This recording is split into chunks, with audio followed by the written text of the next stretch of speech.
다시 소환된 천안함 사건, 사상 검증의 잣대, 이래도 되는가? 천안함 사건은 지난 2010년 3월 26일 백령도 인근 해상에서 순찰 중이던 천안함이 갑자기 두동강 나고 이로 인해 46명의 해군 장병이 희생된 사건입니다.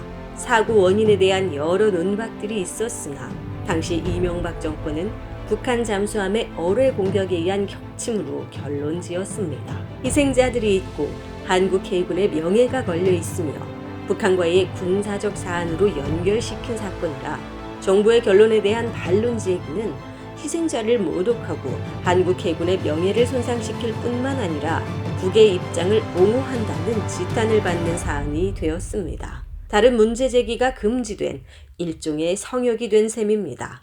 숱한 유력 정치인들이 이 사안에 대해서는 결국 북의 소행이라고 답해야만 되는 상황에 처하게 되는 사건이기도 했습니다. 그렇지 않아도 당시 민군 합동조사단 민주당 추천 인사 가운데 신상철 조사위원은 명예훼손 혐의로 고소당해 재판을 받았지만 지난해 최종 무죄를 받기도 했습니다.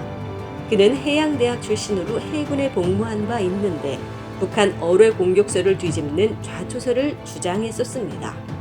12년이 걸린 재판이었지만 소득이 없는 것은 아니었습니다.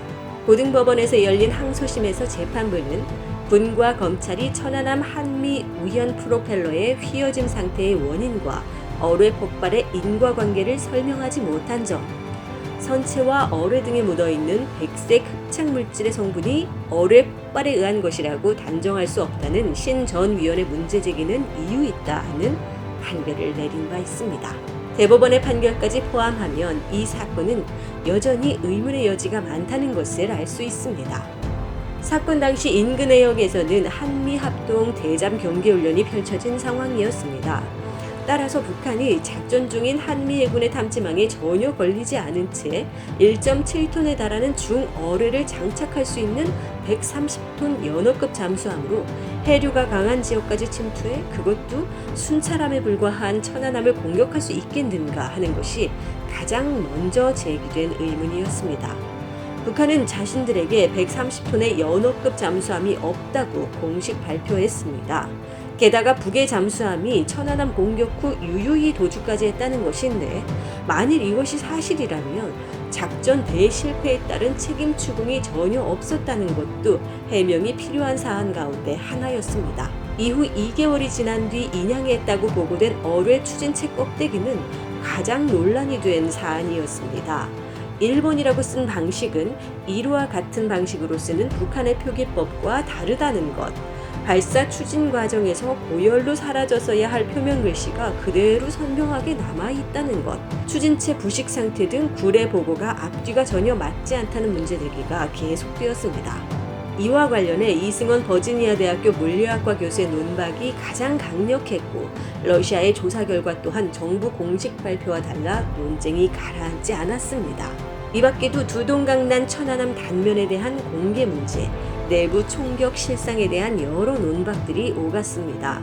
어뢰 공격이라면 있을 수 없는 깨지지 않은 형광등과 손상 없는 탄약 정렬 상태 등 풀리지 않은 의문점들이 이어진 것입니다. 또한 버블제트, 스크류 꺾임, 어뢰 파편 화학 성분, 사고 직전 기름 냄새, 침몰 위치 등 아직도 정확히 따져봐야 할 대목이 적지 않게 남아 있습니다. 따라서 천안함 사건은 현재 진행형 사건이라고 할 수 있습니다. 희생 장병들의 진정한 명예를 위해서도 이 사건은 지금까지의 정부 공식 발표가 최종이라고 신뢰하기 어려운 사안입니다. 천안함 관련 총공세는 보다 면밀한 진상규명을 덮으려는 냉전 논리의 연장선입니다. 따라서 천안함의 진실 찾기는 우리에게 남아있는 중대 숙제 가운데 하나입니다.